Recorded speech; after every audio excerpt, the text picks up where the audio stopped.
Hi guys, welcome to the Revive Stronger podcast. I'm your host as always, Steve Hall, and today I'm with Dr. Brandon Roberts. So hopefully lots of you know Brandon, but for those of you who don't, do let me introduce him. He has a bachelor's in molecular biology, a master's in human performance, a PhD in muscle biology, which sounds epic, by the way. He's a postdoctoral fellow studying muscular hypertrophy, certified strength and conditioning specialist, a USA weightlifting sports performance coach, fitness writer. So you may have heard of Brandon on podcasts, but you also might have read some of his work. So he's been published in Alan Aragon's research review, strength theory. So Greg Nichols, or rather it was Strength Theory, and now it's Stronger by Science, Muscle and Strength, Stack, and SciFitNet. He's a scientific author as well in peer-reviewed journals, and we're going to be talking about one of those today. He's a coach at The Strength Guys. Hopefully you can see the logo there as well, and a natural bodybuilder. So again, these are the people I love bringing on to the show who are right in the science, right in the thick of it, but also competing, training themselves, and potentially even better, coaching others as well. So thrilled to have you on the show, Brandon. Thank you. Yeah, thanks for having me, Steve. I'm looking forward to kind of talking about this. And you're 3 weeks post show, right? So you're just a little bit more with it than you were a few weeks ago. I am 3 weeks post show. I'm up maybe like 7 or 8 pounds. I feel so much better. I like, it's amazing what a couple pounds will do in some food. So I'm definitely with it, ready to talk science and application. It's always surprises me as well. I'm like, I can think it was, I did a depletion and then a peak week, and I like loaded the first day. And I was like, I feel like I felt dead to the world. And then I felt like $1 million. I was like, this is ridiculous how it can change just day to day. Yeah, so it was a 30-week prep, and towards the last like 2 weeks, it was kind of grindy. And my wife, she's like, sometimes you forget that we have conversations and we have them again. And I'm like, oh no, that's bad. Yeah, that is bad. Oh dear. Memory loss. Yeah, better now though. I'm better. Fantastic.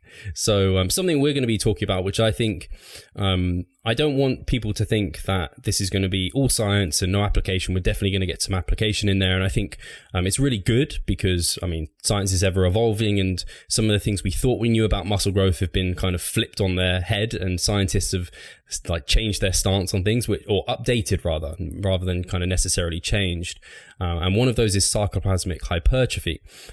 So Brandon, can you explain kind of what sarcoplasmic hypertrophy is, what the different types of hypertrophy there are, and what evolved recently, and maybe just dig into your study, and I'm sure we'll end up kind of having a conversation from there.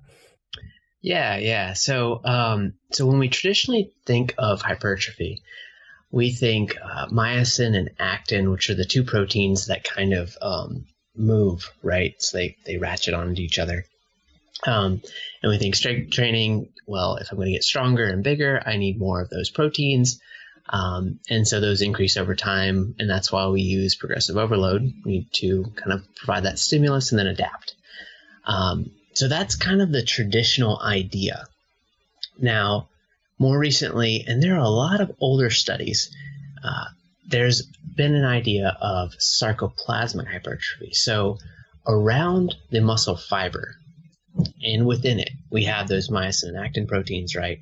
But then we have other things that like fuel your workouts. Like that's where your glycogen is, right?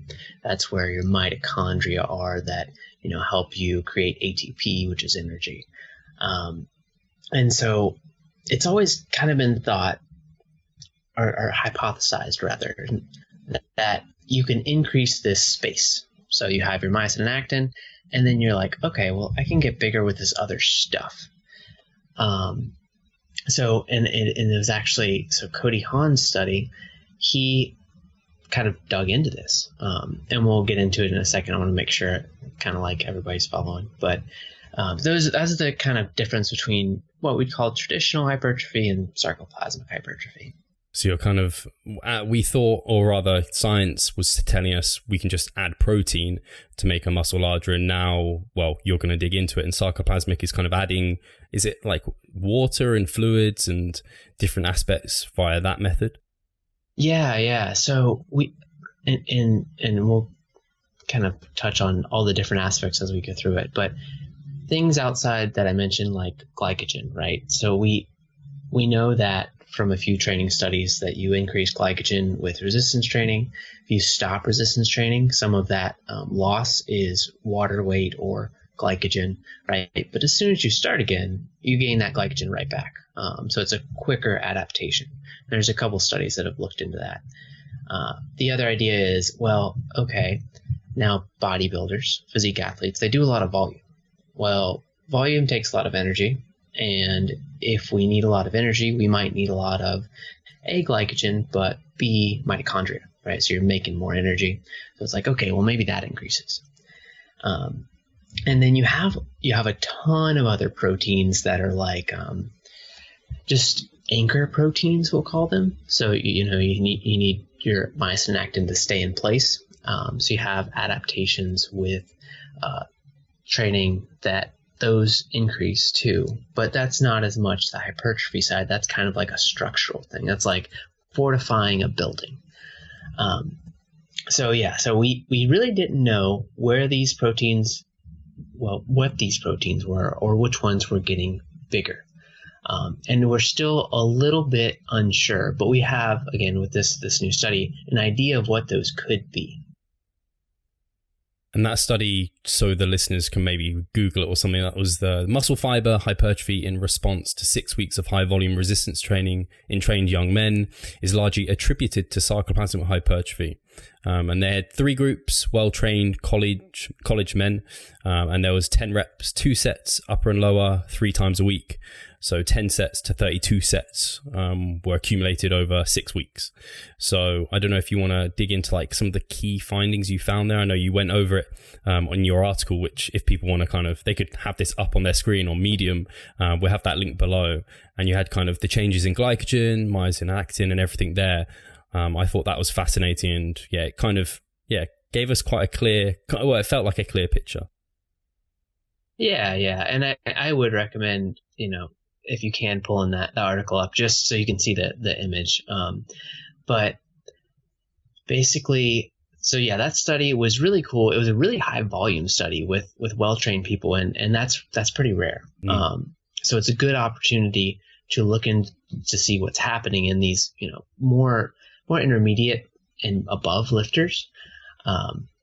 So the idea was, or what they did was, for the people who grew muscle, right, whose muscle fibers got bigger, they took that subset of people and they said, all right, let's look into this muscle and let's see what's in there. So they measured a couple different things. And the first thing, like I mentioned before, was glycogen. So now you have glycogen in your muscle fibers and kind of between them.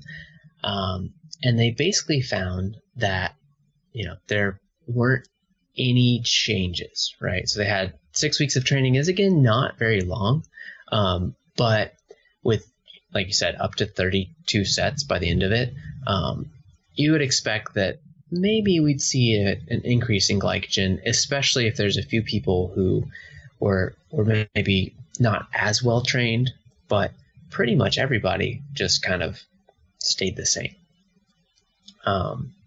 So then we said, okay, well, we also have that myosin and actin that I talked about a second ago. Well, let's look at that, because if that changes, that would fit the definition of the traditional hypertrophy, right? And we could say, yeah, they're getting stronger, a lot of volume, a little bit lower RPE, but still hard workouts. Like these guys were pushing and struggling and stuff. So looked at myosin content, and pretty much everyone decreased, right? So at 15 people, I think there were like 7 to 10 that decreased. And then, so that's like, okay, well, there's no real myosin changes. What's going on? So then the next thing is actin, right? Myosin and actin kind of go hand in hand. You need both of them. And again, same thing. There weren't really any changes, and if anything, there was a decrease. Now, I'm going to kind of segue just for a second into exercise science studies and kind of the number of subjects needed, because I think that's right. It's really important, right? So from your kind of understanding of the and reading of science, right? How big are these studies generally? Yeah, it's hard to get many trainees. Like here, what was there? There was 3 groups. Actually, did it say how many men were? I don't think I have noted down how many guys were within the program here. But yeah, not many. Like you're lucky if you're getting 100. Like that's not going to be happening. Yeah. So it makes it really hard. And for your listeners, if you think about it, all right, so you're an intermediate lifter or maybe slightly advanced, and you're at a uni, right? There's research going around. Maybe you're at like Bill Campbell's university and leading physique scientist, right? And you're like, oh, I could do this study, but that means that I'm going to have to change my training, and they're going to take some muscle biopsies, which aren't bad, but aren't pleasant. And then they're going to do all this analysis, and yeah, they'll kind of tell me what it is, but I may not be able to pick my group, probably won't be able to. I'll be randomized to whatever groups they have. I'll have to kind of go out of my way to do all of these things. And so that makes it really, really hard to recruit people. So if you get, more than 10 to 15 per group, you're doing really well. And not to mention some of these universities are in smaller cities. So again, it makes it even harder.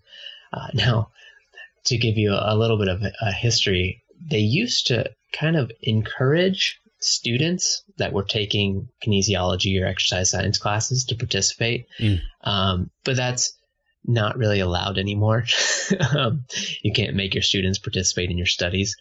But that's kind of like a just little history lesson. So anyway, so I think that's important to point out. Now, we have so far decreases in myosin and actin. We have no change in glycogen.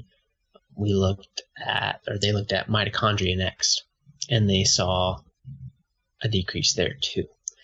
Now, those are all the things I explained at the top end, and those are all things as a hypertrophy kind of muscle biologist, I would say, one of those is probably going to increase. And that's where I started to kind of say, all right, well, yeah, there's not many people, but I mean, if it can occur and it is occurring, there's a possibility that it's real. And so then I kind of opened up my mind, and I was like, all right, let's dig into the literature a little bit and see if it's ever happened, or if there's anything to compare it to.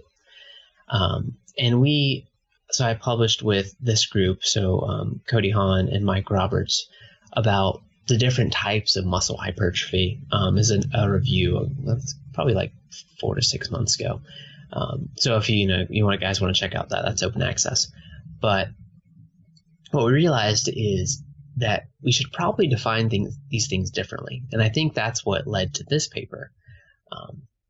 But ultimately, right, we have all these things that we thought would increase, and they decreased or didn't change. Okay, so getting into so what's happening then? It's like, how do we figure that out? Well, we can take those pieces of muscle that we took out of the participants, right? And we can do a kind of a shotgun approach.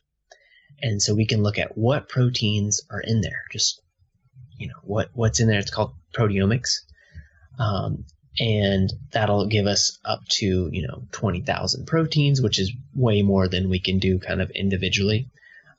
It's very expensive and hard to interpret and hard to find someone to be able to do.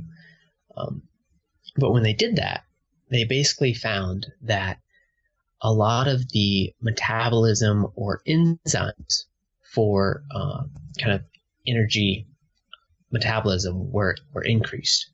So that tells me, A, that's really cool. But B, that says, okay, well, they're doing a lot of volume. And maybe it's more kind of these pathways that are energy based rather than purely hypertrophy based.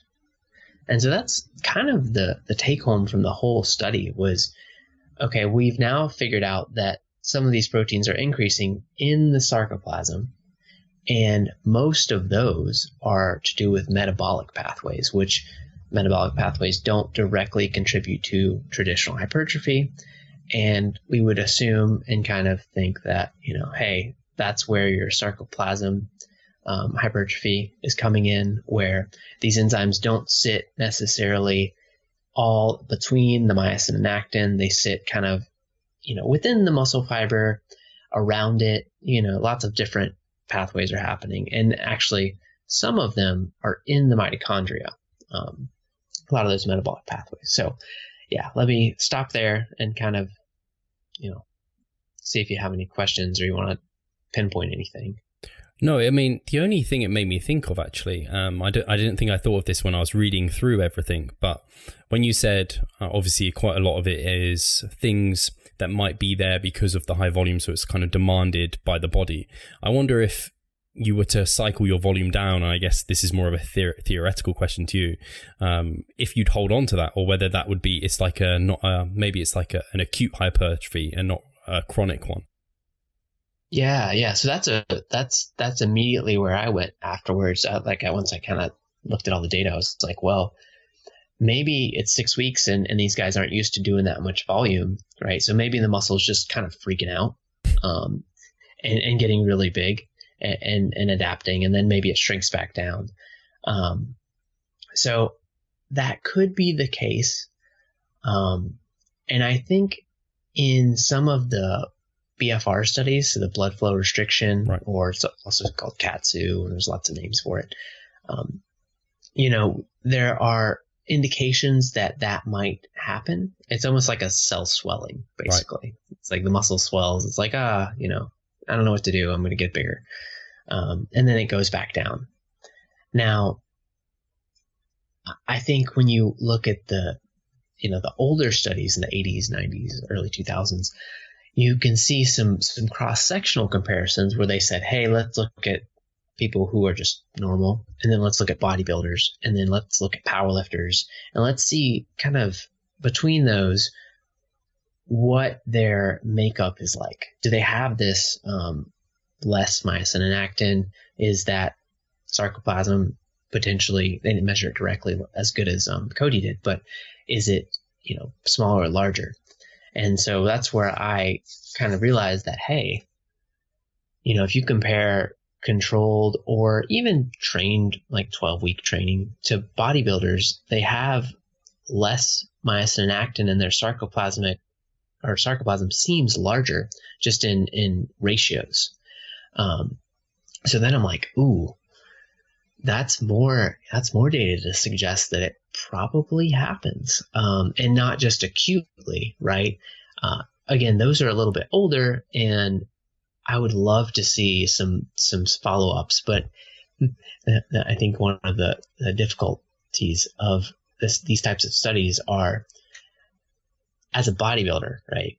I want to get bigger. I don't necessarily care what gets bigger. Yeah. I just want to get bigger. But as a older adult, right? So I did my postdoc was mainly with older adults in resistance training. Like, they want to get stronger, and more muscle is better for life in general, but they need kind of that strength too, just to like pour a gallon of milk or something, right?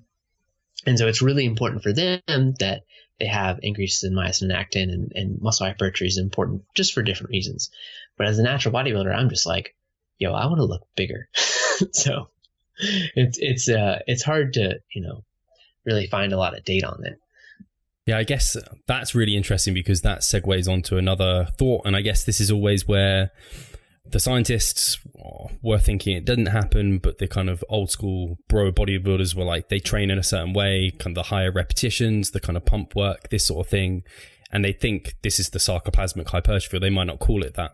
And I guess that suggestion where you said like the powerlifters didn't have this, but the bodybuilders did, maybe that alludes to a bit of a correlation, and whether or not that's actual what is going on. Is that something that is obviously kind of crossed your mind? Yeah, for sure. And I think that's along the right track there. Is, if powerlifters who care about strength, obviously, aren't having this, but they're training and they're getting stronger. They're probably eating in a similar manner, probably even more actually.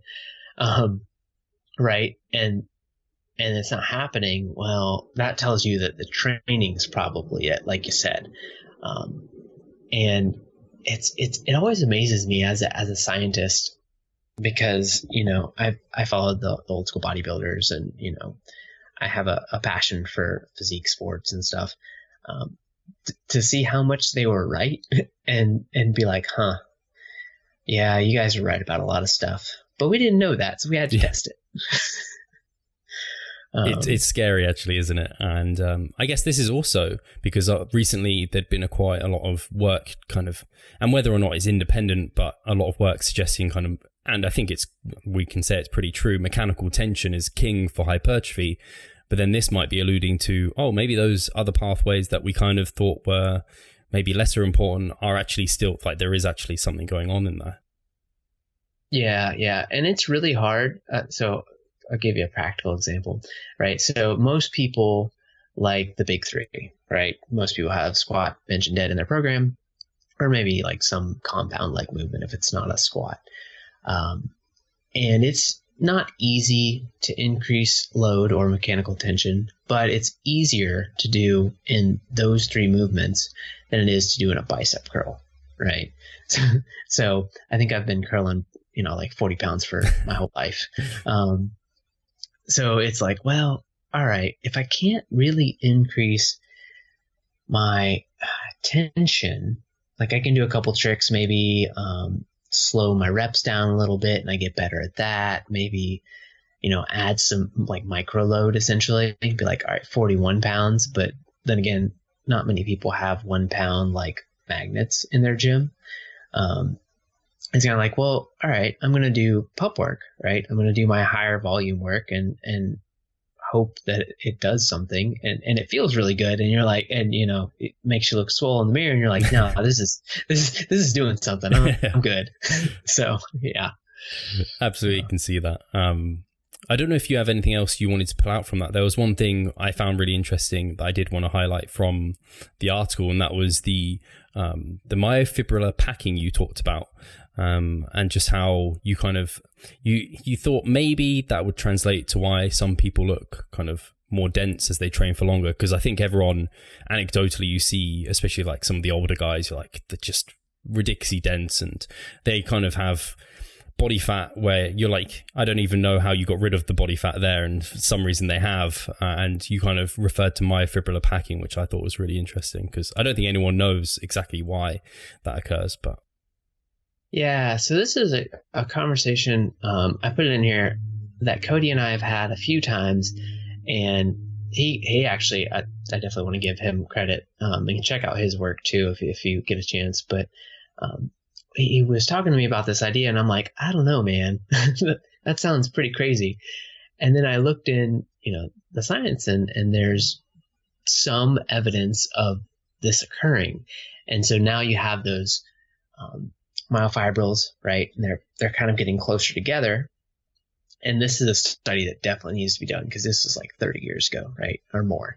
And when our techniques have evolved tremendously in that amount of time. But if you take that study and you think about, right, those 35 to 45-year-old natural bodybuilders, or not natural too, who just look dense, you're like, no, that kind of makes sense. And if we have sarcoplasmic hypertrophy, maybe not that it goes away, because I don't think that's the right term, but there's an indication there that the muscle can do a lot of things.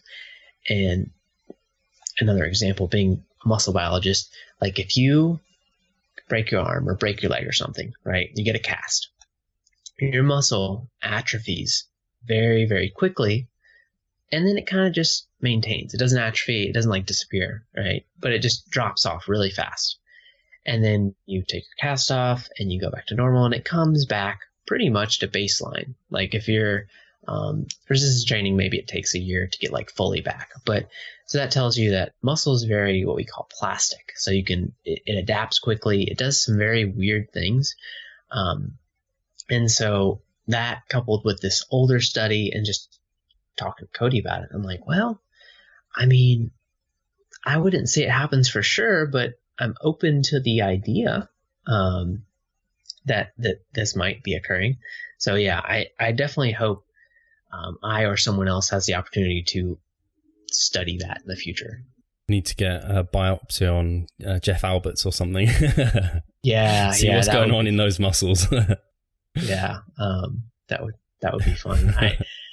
I would love I would love to go to like Worlds and just be like, all right, so you're done training now and you're going to have some time off. Can I have a little piece of that muscle? Who is it? Andy Galpin has actually done that for, I think, weightlifters. Oh, wow.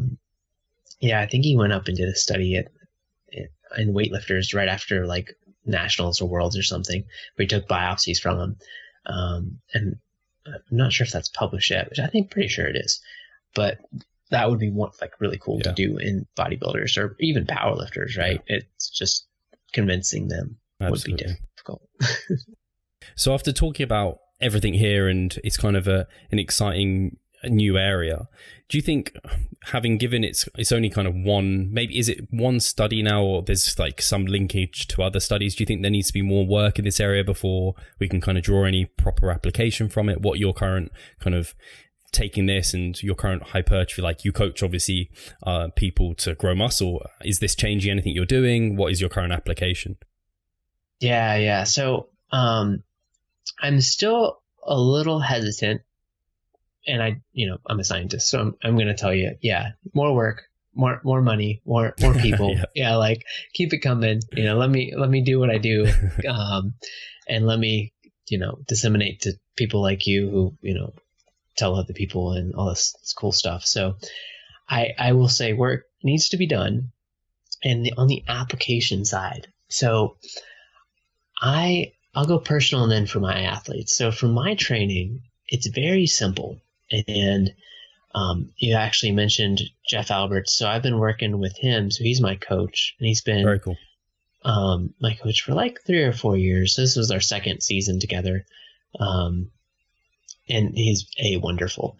But I think having a coach makes a big difference in training, even if you know what you're doing. Like I know muscle biology and resistance training back and forth, but having a coach is always a good thing.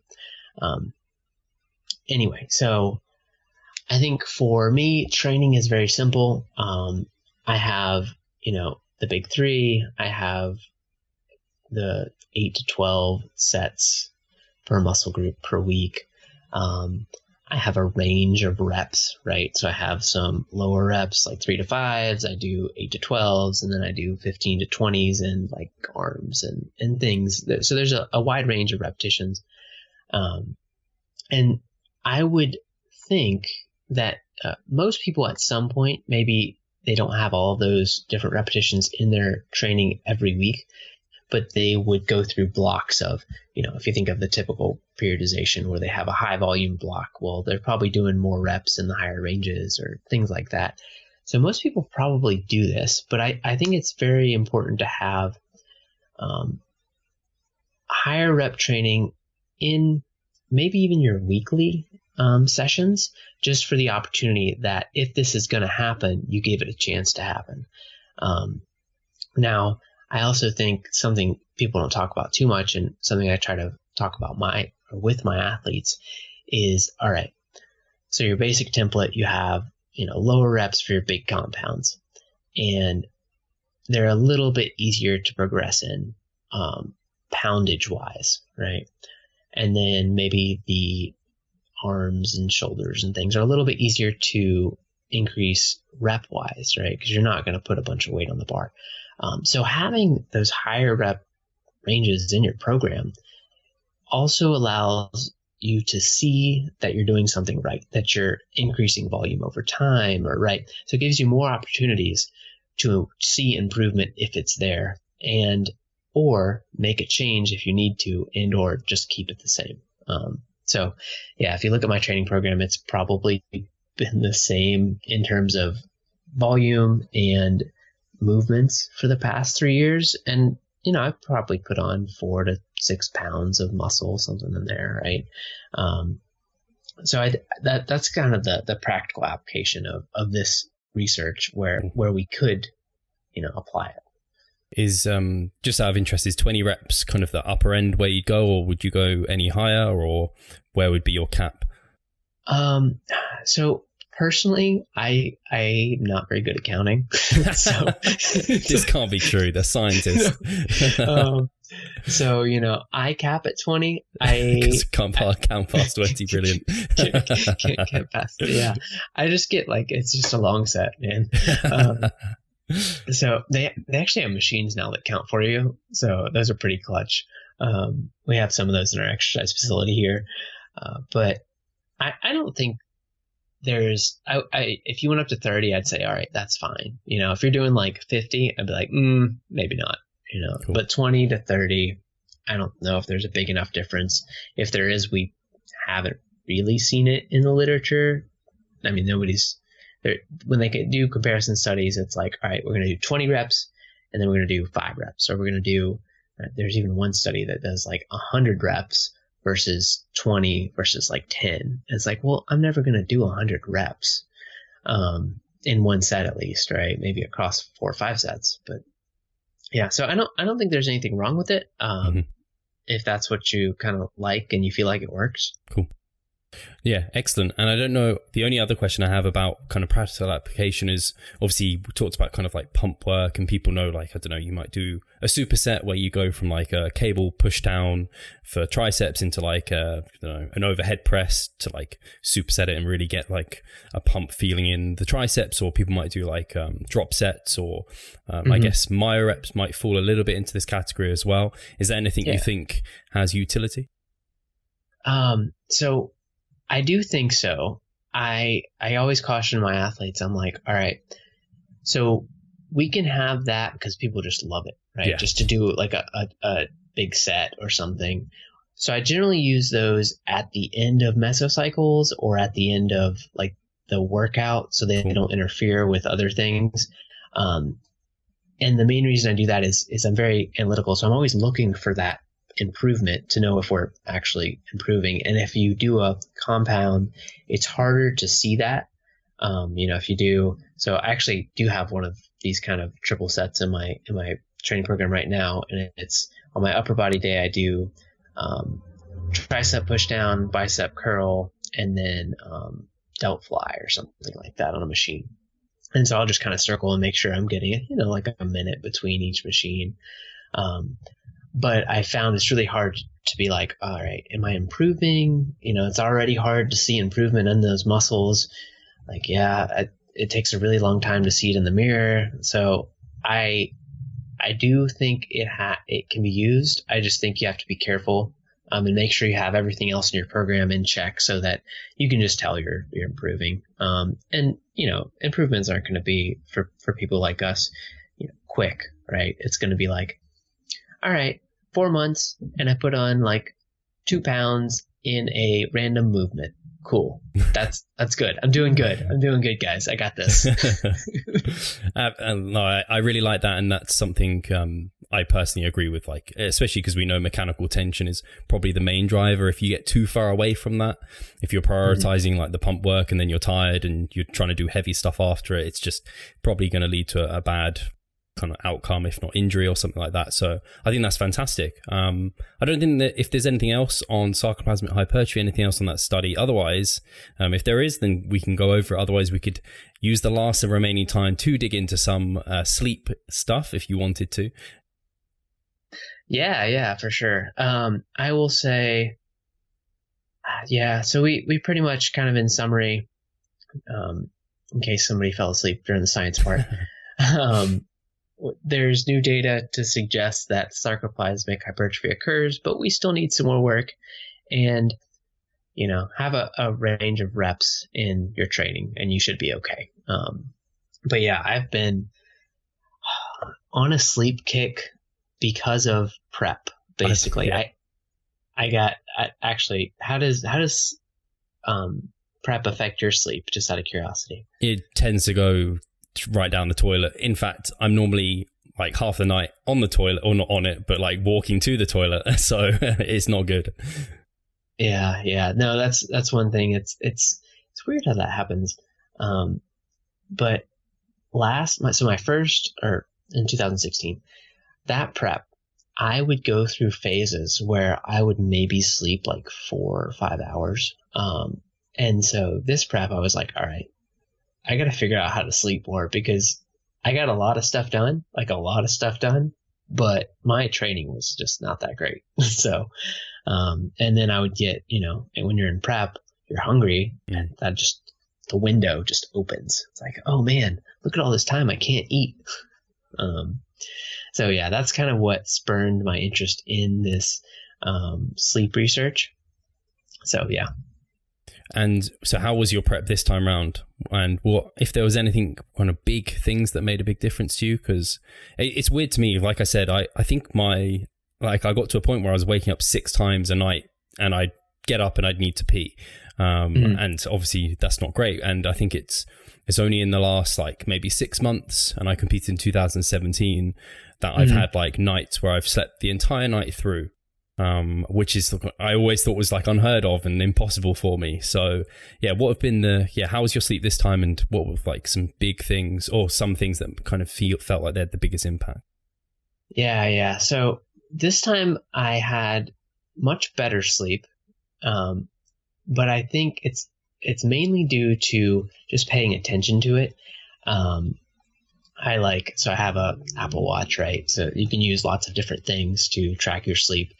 But it was knowing, based on my first experience, or my last experience, and then data, and then seeing it pop up in the literature. So there was a case study on a bodybuilder who, had reduced sleep, and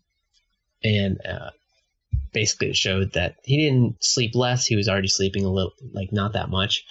But that really keyed me into, hey, well, maybe I need to track this. Maybe I just need to make sure that I'm getting the 7 to 8, 9 hours or whatever I can get. Because maybe it's like a false positive, right? Maybe I'm actually sleeping fine, and it's just something else that's freaking me out. So this time it was much better. I think I averaged like 7.5 towards the very last 3 or 4 weeks. It came down to like 6.5 or 6, but yeah, I think just being cognizant of it, and like trying to have routines, and the blue light blocking glasses, and the, less stimulus at night, less caffeine in the afternoon, lots of little things that probably added up. And also, kind of the anxiety, or not having as much anxiety, because I was like, no, last prep went really good. Like, I know I'm going to do better. So why do I need to be nervous? Right. Yeah. So, there's just some little things. Have you used anything that you found to be like really helpful? Yeah, it's interesting. I think the awareness is huge, because I just was completely ignorant to it till I don't know how many years ago. I was certainly, I don't think even for my last prep, I was as aware of it as I should have been. I just kind of thought, I had my blue light blockers. I've had those, I don't know how many years now. I've had a pair of terrible blue light blockers. But I upgraded recently, because you can get some nicer looking ones now. They've kind of exploded somewhat. I think the small things like that, like you said, they go a long way. Just even putting them on, and I'm already into like, I know as I put those on, my brain's like, okay, he's going to sleep soon, or I feel like that's what I'm telling myself. But like the caffeine, probably on prep, the caffeine's a big one, because I think like a lot of people end up abusing like black coffee, or they don't realize it's in like a Pepsi Max or a Diet Coke, and they're having this with maybe their evening dinner. And it's kind of like, and I used to do that, like definitely I used to be aware. I was like, yeah, coffee has it. And I didn't even think about it being in like Pepsi Max, and I'd have one of those, and that is going to impact sleep negatively. So I think a lot of those smaller things have a big deal. And then it's funny how even shifting into my off season, I ended up picking up habits that I had during my contest prep, like saving food for night. And then that ended up ruining my sleep, like in off season, because I'd just be in sweats, and I'd be like, what is wrong? Like, well, you just ate 1,000 calories and like an hour ago, it's probably not the ideal time. Yeah, actually. So going into off season, I had one of those experiences the other night where I did save a lot. I wasn't hungry. And so I saved a lot of my food to the end, and I ended up just waking up like sweating. I'm like, what is going on? And I was like, oh, diet-induced thermogenesis. I'm trying to burn all this off. And yeah, it's interesting. And sometimes food helps people sleep, and then sometimes it doesn't. So I also think, for me, I don't actually think it matters that much, but it's important to know that. Just be like, all right, hey, I know if I eat an hour before bed, like a bunch of food, it's going to mess with me. Or, hey, it doesn't affect me. I can do it. Like, let's go to the buffet. Yeah. No, I think, like you said, it's just if you're tracking it, and I guess like you're using your Apple Watch, and I think some of those haven't necessarily got the quality of, like, you can't be sure that your Apple Watch is telling you exactly what's going on. But even just being aware of, I woke up after that night and I felt really good or really not great, just being able to track that sort of thing, I think is a fantastic thing. And I guess, is that something you've started applying to any of your clients? Yeah. So we have, basically I preach to them all the time. I'm like, tell me about your sleep this week. So we do like audio or video check-ins, right? Or sometimes emails. And then I have like a rating scale of like 1 to 10, and it's how many hours did you sleep each night? If they'll give me that much data, right? The more, the better. And then, travel and stuff like that. Like just basically making them cognizant of it. I don't take in a lot of data because, like you said, the only validated sleep device, I mean, there's a couple, but that I don't have one. I want one, and I'm not affiliated with this company at all. It's called the Oura Ring. Right. It's like OURA. But there's a couple studies like validating that, and because I was in prep, my fingers shrunk down. Like my fingers changed drastically during That's prep. brilliant. Sausage fingers. Yeah. Like my wife, like, so I use a rubber wedding ring, because my other one was like, it just fell off. I have it, but it like fell off on a trip, and I was like, yeah, I'm just gonna tuck this on my chain for now and put my rubber ring on. So I don't have one. Hoping to get one soon, just to test it and kind of see what's up with it. But yeah, I think if you don't want to invest heavily, just some kind of tracking will work. A 1 to 10, sleep log. If you really like journaling, for example, just like a couple lines of, hey, I slept okay, I got up twice, and I got up because the siren went by or something. I don't know. Yeah. So that's kind of what I would recommend to people and what I tell my athletes. Fantastic. Yeah, I think that's really easy, applicable advice, and very similar to what we also do. And you're right. I mean, if you're asking already for like nutritional data, training data, like stress, energy levels, these sort of things, then you're like, okay, now tell me everything about your sleep. It almost gets to a point where they're like, all right, leave me alone.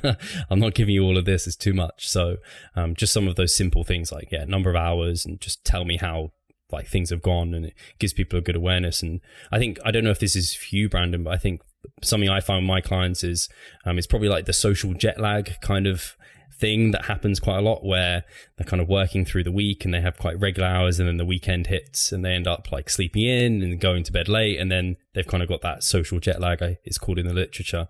Do you find that happens a lot with yours?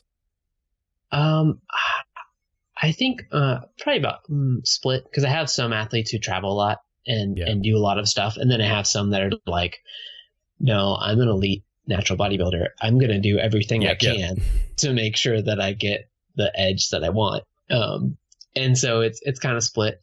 I've noticed that since personally, since I came out of prep, I'm much more rigorous when I wake up on weekends, and like I've been waking up at pretty much the same exact time every day. But if you're like socially active and we go out and like, do things and go to the pub and stuff, it can definitely play a role. So I think the next article I have coming out is on naps and blue light. But I think naps can really help if you do have social jet lag or, real jet lag too. So yeah, I think that's something I'm encouraging more and more, if people can take naps, that is. Yeah, fantastic. And I guess, is it, I know with naps, I always look at naps, I'm kind of like, naps are similar to coffee, but they've kind of, in a way that the coffee is kind of blocking the sleep pressure almost, that kind of builds up through the day. Whereas naps essentially help remove some of that sleep pressure. So you don't get once the caffeine is stop blocking the sleep pressure from being kind of felt by the body, you get like a crash, which can be wanted or unwanted depending, I guess, but most normally unwanted, but the nap doesn't do that. So I guess that's a big pro for napping. Is there anything to avoid with napping you found, or how do you advise, like practically, or if that's something you can explain? Yeah. So in the literature, it's kind of split, where there's some people studying like 20 to 30-minute naps, and then there's some people studying like 90-minute naps. And I'm like, all right, if you're taking a nap for 90 minutes, I don't know if we can count that as a nap anymore. So I think practically, if I'm telling someone, hey, why don't you try naps? I would start with, 15 to 30 minutes, just set an alarm. Sometimes even just laying down for a little while and relaxing is enough to kind of relieve stress. But physiologically, as long as you're not interfering with your sleep later at that night, 20 to 30 minutes should be a great starting point for sure. Fantastic. Yeah, I think the only time I've said this is to bring up an anecdote. My girlfriend sometimes gets home from work at maybe 8 p.m. and so that's already quite late. And then she's meant to be going to bed and trying to get to bed at an earlier time, but then she'll come back, she'll be like, I'm so tired, and she'll have a nap. And I'm like, no, this is the worst time to have a nap, because now you won't feel tired at the appropriate time that you want to. So that's the only time I'm like, don't nap like just before you're trying to go to bed, because then you won't be able to sleep as well. So, and I completely agree. If I felt particularly like I've done the majority of my work for the day and I'm still feeling a bit run down and I have like a session later, I'll just like lie on the couch for like 10-15 minutes and not necessarily fall asleep, but after it I'll just feel that much better. So I think, even like you said there, that's great advice. Yeah, for sure. And so it's a lot harder with the people like we deal with the physique and the powerlifters and the athletes who train either before work, maybe at lunch sometimes, or after work, like at 5 o'clock hour. Because especially in powerlifters, they get really drained after a heavy session. Like it's probably everybody, honestly. And so it's like, all right, well, it's 7 o'clock, like you said, now I want to take a nap. It's like, no, you can't take a nap now, man. But if you train on Saturday and you go at noon after you've had a hearty breakfast and stuff, then, watch a game, have a little nap, and then go about your business. Because there's a little bit, and I won't call myself a motor learning expert by any means, but this is the benefit of having a wife with a PhD in motor learning. There's a benefit to napping as you're trying to learn a technique. Very cool. So that was something that I found was really interesting. We've had a couple conversations about that, but again, I'm not like an expert in that area. So this is almost sounding like the biohacking stuff. You're trying to learn something. Yeah. Now nap.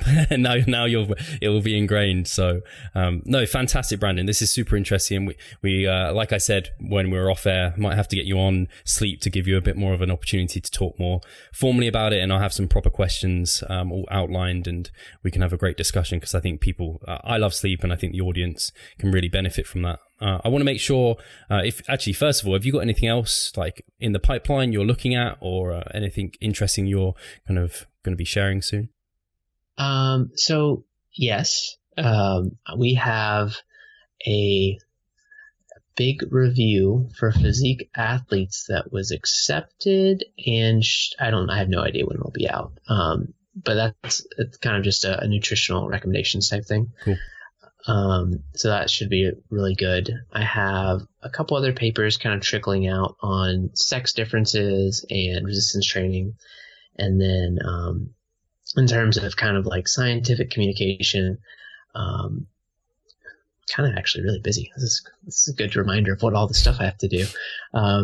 So you mentioned at the top end that, I'm a postdoc, so I just finished my postdoc last week. I haven't updated anything except like Facebook.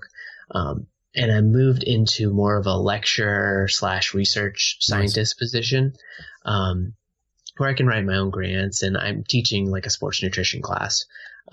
So preparing lectures for that. But I think the next article will probably be on nutrition for bodybuilders, kind of a more practical article that I'm trying to write up, and maybe a presentation somewhere. I like to have, a number of presentations that I can do at any point. Right. In case somebody's like, hey, you want to come present? I'm like, yeah, let's go. Got my passport. Nice. Yeah. Fantastic. So lots of stuff in the works, but that's the main ones. Sounds super interesting, and right up our audience's kind of avenue as well, because I think there's a lot of competitors, or at least coaches, that listen to this as well. If the people want to learn more about kind of your articles, your research, where should people kind of look for you? I know, actually, I can't believe I only recently started following you on Instagram, but your stuff over there has been really interesting as well. So I want to make sure people can kind of find you, Brandon. Yeah, for sure. So I have made the big transition to mainly Instagram. So it's brob_21 on Instagram. My website, is fitnessandphysiology.com. So it has everything. Basically, that's like my home base, where you can find, the strength guys. We have a, nice little website. We can find coaching information and all that. We have, I also have a Medium website that's linked through my main website that I just started kind of writing a little more. I kind of enjoy that platform a lot. So Instagram is probably the main one for now, because I'm trying to, catch up with everybody, if that's the word. But it's kind of a different game too. And then Facebook, of course, is where I put a little bit longer stuff. Fantastic. I want to say a massive thank you for you coming on, Brandon. I think people have really enjoyed this. Thank you all for listening. Yeah, thanks for having me, Steve. Appreciate it.